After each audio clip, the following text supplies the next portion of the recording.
오늘 나눌 말씀의 주제는 약속입니다. 창세기 28장을 보면은 형과 아버지 속여서 축복 장자권을 빼앗은 야곱이 집을 도망쳐 나오죠. 외삼촌 라반의 집으로 가던 중에 밤이 어두워서 광야에서 이 돌을 베개 삼아 노숙을 합니다. 참 희망 없는 시기였죠. 그때 하나님께서 야곱의 꿈에 나타나셨어요. 그리고 약속의 말씀을 주셨는데, 첫째, 하나님께서 오가는 모든 길에 그들과 야곱과 함께 해주시겠다는 거예요. 야곱의 안전을 지켜주시겠다는 말씀이죠. 두 번째는 복을 주시겠다고 약속하셨고, 셋째는 다시 이곳으로 돌아오게 하겠다, 그렇게 세 가지 약속을 주셨습니다. 이에 감동받은 야곱이 그곳의 이름을, 원래는 루스였는데 하나님의 집이란 뜻의 벳엘로 이름을 바꿨습니다. 그리고 야곱도 하나님께 약속을 했습니다. 첫째, 다시 이곳을 베델로 돌아오겠습니다. 둘째, 여기서 하나님을 위해서 예배의 전을 내가 세우겠습니다. 셋째, 내가 얻은 모든 것의 10분의 1을 하나님께 드리겠습니다. 이런 약속을 야곱도 했습니다. 하나님은 약속을 지키셨어요. 야곱을 먼저 보호하셨습니다. 야곱이 그 험한 길을 혼자 왔다 갔다 하는 동안에 한 번도 강도나 도적을 만난 일이 없습니다. 그 우연이겠습니까? 하나님이 지키신 줄 믿습니다. 우리 하루하루 사는 거 우연이 아니라 하나님이 우리와 함께 하신 줄로 믿습니다. 두 번째, 야곱에게 하는 복도 오셨습니다.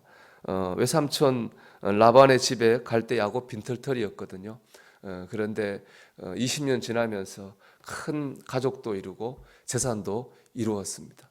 또 외삼촌 라반도 그랬고, 에서도 사실 야곱을 죽이려고 했죠. 그때마다 하나님께서 그들로부터 야곱을 보호하셨습니다. 그리고 이제 이 땅으로 인도하셨습니다. 이처럼 하나님은 약속을 지키셨어요. 하지만 야곱은 약속을 지키지 않았습니다. 야곱은 약속대로 베델로 가야 됐는데 베델로 가지 않았어요. 세겜 땅에 머물렀습니다. 세겜은 가나안 땅의 경계예요. 약속의 땅에 들어가지 않았다는 얘기예요. 야곱이 시간이 흘러서 약속 깜빡 잊어먹은 게 아니에요. 33장 18절에 보면 야곱이 세겜에서 하나님을 위해서 예배의 제단을 쌓았다, 그렇게 말하고 있습니다. 이거 보면 야곱도 여기까지 오기에 하나님이 도우셨구나 라고 하는 건 알고 있어요. 근데 자기가 약속한 대로 하지 않아요. 자기 편한 대로 그냥 약속을 바꿔버린 거예요. 왜 야곱은 약속을 지키지 않았을까요? 하나님의 약속을 지키는 데는 희생이 필요하고 결단이 필요하거든요. 우리가 하나님 앞에 한 약속을 지키려면 그렇잖아요. 결단이 있어야 되고 내 희생이 있어야 되거든요. 야곱은 그 희생을 하기 싫은 거고 결단을 하기가 싫었던 것입니다. 야곱은 약속을 잃어버린 게 아니에요. 야곱의 마음이 변했습니다. 마음이 변한 야곱은 약속을 지키지 않았어요. 그 결과가 바로 오늘 읽은 34장 이 본문입니다. 약속을 지키지 않고 세겜에 눌러앉았는데 딸 디나가 이방인인 세겜 사람들과 어울려 놀다가 세겜의 추장 하몬의 아들에게 성폭행을 당합니다. 야곱으로서는 정말로 큰 불행을 당한 거죠. 내일 이제 보면 또 나오겠지만 야곱의 아들들은 자기 누이에 복수한다 그래가지고 이 세겜 사람들을 속여요. 그것도 할례라고 하는 거룩한 걸 통해 오히려 거짓말을 해요. 그리고 그들을 학살합니다. 물론 누이가 그런 일을 당한 것은 분노할 일이지만 그것 때문에 억울한 다른 사람까지 다 죽이는 것은 죄죠. 큰 죄도 졌어요. 큰 불행과 큰 범죄가 야곱의 집에 일어났습니다. 야곱의 집을 덮었어요. 이 모든 불행의 시작은 야곱이 하나님과의 약속을 지키지 않았기 때문에 그렇습니다. 어디로 가야 되나요? 베델로 가야 되거든요. 그리로 가지 않고 자기 편한 대로 세겜에 머물렀습니다. 거기서 이 모든 불행과 범죄가 시작됐습니다. 여러분, 하나님과 약속하신 것이 있습니까? 여러분 지키셔야 됩니다. 마음이 바뀌셨습니까? 첫 마음을 회복하셔야 됩니다. 우리는 약속의 말씀을 믿고도 살아야 되지만은 약속의 말씀을 믿는다면은 약속의 말씀을 따라서 살아야 됩니다. 회개하라, 하나님의 나라가 가까이 왔느니라.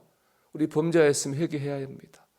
모든 민족을 제자로 삼고 세례를 주고 그들에게 말씀을 따라 살게 하라. 복음 전하라고 했습니다. 내가 세상 끝날까지 너희와 함께 있으리라.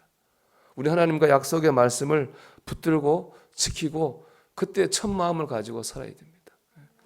우리가 이제 코로나 때문에 얼마나 고난을 많이 받았습니까? 그런데 지금 코로나보다 더 무서운 병이 있었어요. 중세 유럽을 휩쓴 흑사병입니다.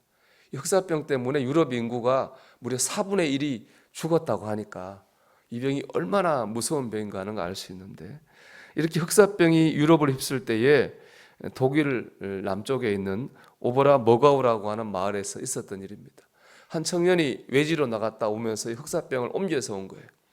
이 병이 퍼지는데 마을 사람이 막 죽어나가요. 근데 뭐 방법이 없잖아요. 사람들이 방법이 없으니까 예배당에 다 모여서 하나님께 기도를 했답니다. 하나님 살려주십시오. 이 흑사병을 저희들을 살려주시면 저희가 10년에 한 번씩 우리 주님의 고난과 부활에 대한 연극을 지어서 연극해서 주님께 영광 돌리겠습니다 라고 기도를 했대요. 서원하면서.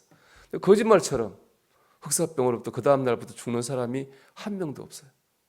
흑사병으로 자유함을 얻은 거예요. 그때부터 이분들이 이제 10년에 한 번씩 예수님에 대한 연극을 짓기 시작했어요. 그때가 1634년이에요. 지금부터 몇 년 전인가요? 거의 뭐 400년 됐죠. 지금까지 그 연극을 하고 있대요. 근데 그 5월부터 10월까지 계속 한다고 그래요. 한 100번 넘게 하는데 그 공연에 연극하는 뭐 배우부터 준비하는 모든 사람이 다 그 동네 사람으로만 한대요. 그래서 그 동네 사람의 40%가 그 연극에 동원을 된다고 하니까 뭐 절반 정도가 연극하는 거예요. 너무 힘드니까 중간에 하지 말자는 얘기도 많았대요. 근데 우리가 옛날을 생각해 봐라. 우리가 어떻게 그 은혜를 잊을 수 있느냐. 약속을 지켰답니다. 지금은 그 오보라 머가우 마을의 이 연극을 보러 매년 수십만 명이 찾아온다 그래요. 그때 생기는 경제적인 그 사람들이 먹고 와서 사고 할 거 아니에요. 그게 한 1억 달러 정도 된다고 그럽니다. 그것 때문에 그 마을이 복을 받아가지고 지금 부촌이 됐다고 합니다.